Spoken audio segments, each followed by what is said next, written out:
Good morning. Welcome to Wake Up Wednesday. Let me see if I can show our camera here. Where is your beautiful face? There we Steven? are. There we are. Good morning. Good morning. Welcome to Wake Up Wednesday. I'm Steven. I'm Steven. And I'm John. And I'm trying to get the everything ready for you. No, good morning. We wanted to do something not really bookstore manager related today.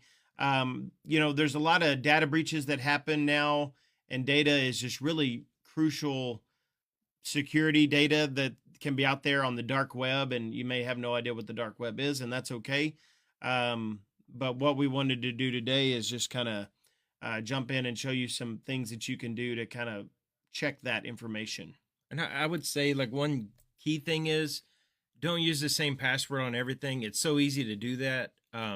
There's so many password managers out there now. I think I use 1Password.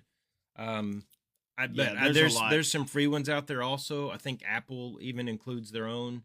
A lot of good ones out there, but I would definitely recommend investing into a password manager so that you can have a unique password to all the different services you have.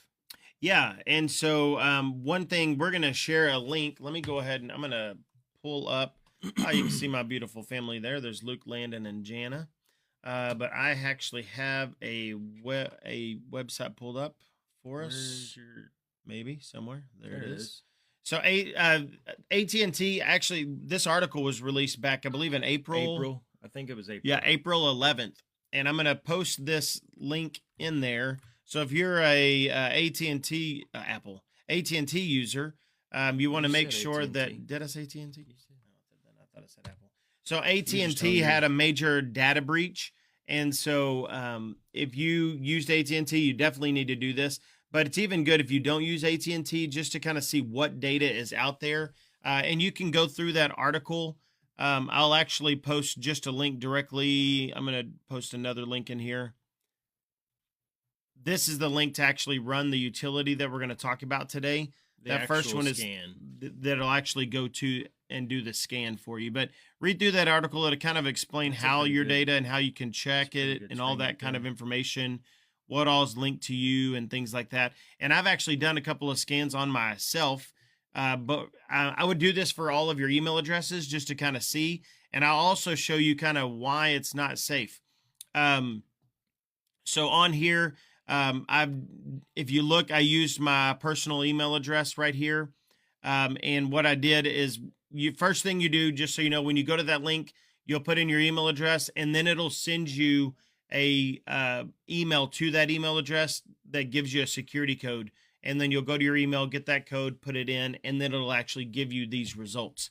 But if you look right here, the reason it's dangerous to use the same password is, I used to use this password. It doesn't show you the whole password. I can click the little eyeball and it'll show you that whole password. Do it. But I used to use that password for everything, and that password's out on the dark web. So anything that I have this email address with this password with this account is exposed. So you want to be really careful. I don't ever remember using this password here, but it'll show you the different passwords that are out there. And so that's the danger of using the same password for everything. But all this information's out on the dark web for me. So it shows my address. If I click the plus sign, it'll show my home address. So it has all this information. Like a common username for me is Ammo4280. I'm that on my email address. What's 4280? It has my date of birth right there, 4280. So all this information. Now, I'm not 41. That's my date of birth. That's Steven. John's date of birth, but but it shows that I'm age 41. Luckily, my social security number is not out there. I don't know how, because everything else is. But the other thing that if you're an AT&T user, you're looking at right here is not exposed right here. Or if it says you are exposed, then there may be action you need to take, and you can read that article to kind of see what the best thing would be to do. Take action, but I don't know if that's. It also shows that kind of where I'm at right now. This is the one for my work email address. So it has my email. It shows kind of different users, things that I've used. It has my username right here, common usernames there. There's Ammo4280 again. Date of birth. Again, my social's not exposed. but it'll actually show you commonly used. So if you see when you run this utility, if you see right here, this exposed password is a password that you use on something, go change that anywhere you use that email, or I mean, anywhere you use that password, because that password is exposed. People can log into your information. So if you're using whatever exposed password is on your bank or any major accounts, If they see a Gmail address, if you see Gmail over on the left and it's your Gmail, and then you see your exposed password in the middle, all they have to do is connect those two things. And yeah, if you knew my password back in the day, you would own my whole life. yeah. So this is just a really good utility to go run, see what information's out there on you, and then if there's information that I actually use that a lot, go change it. And like John said, I use 1Password as well. If you look right here, it's actually in my, I There's can, like Bitwarden.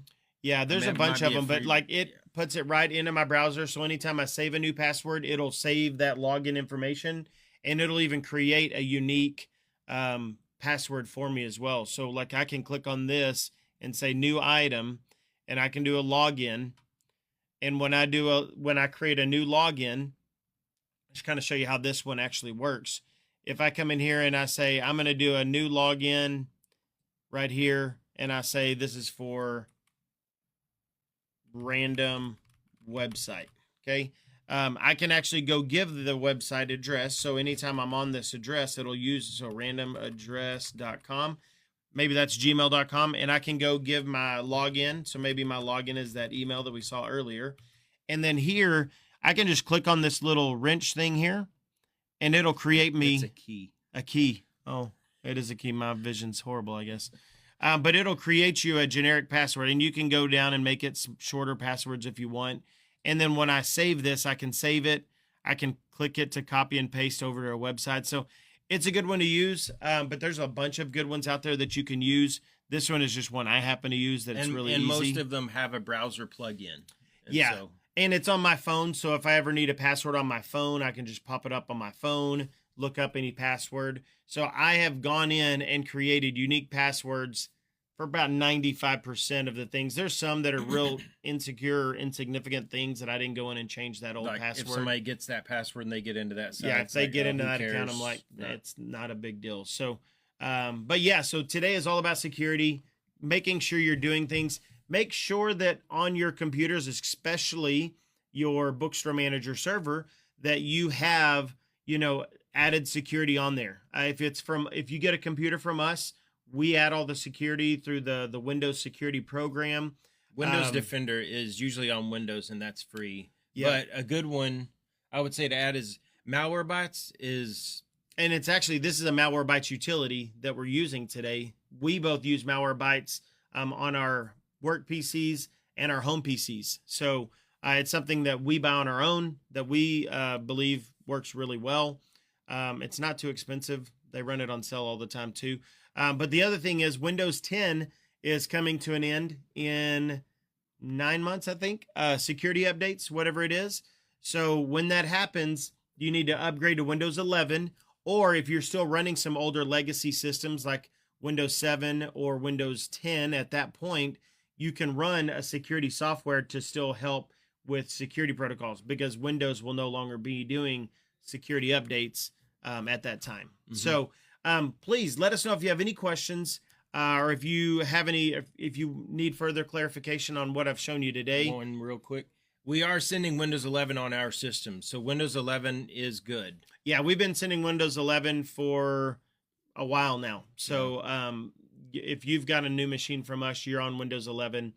So no need to worry about that. One quick plug-in. We're about a month out from the CPE show. So make sure that you schedule yourself to be in our training, because we will be doing 2 trainings. Sign up for John's training, the advanced training. It's a really good training for one, and then it's really just a really good networking thing with other stores as well. So sign up for that. Where's the show at? I just went Fort blank. Wayne, Indiana. Fort Wayne, Indiana. So Yeah, so hopefully you're at the show so And that there's we a can do that. special on the rooms, I think through July, like maybe a couple more weeks. There's a block of rooms for I think like 140 a night. Yeah, So- there's some other so take advantage of being at that show. It really is an amazing show. Good training, good networking.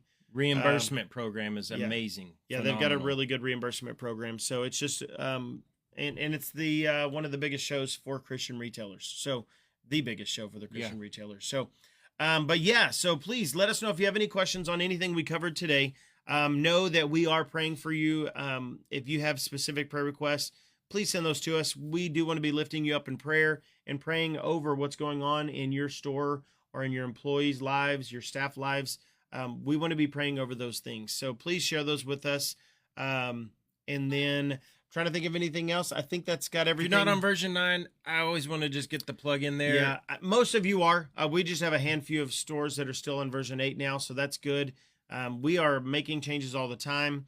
We made even some changes this week. We didn't talk about them today, but we thought this was a really good topic to cover today. So please check your security. Use that link that I posted over there. Run that utility to make sure that your passwords or anything major isn't exposed. And if you have questions about the results, call us. We'll do our best to help you with understanding those results if you don't understand them. Definitely. But thank y'all for tuning in today. Love you guys. All right, Bye. we'll talk Have to you a blessed later. day. Bye-bye.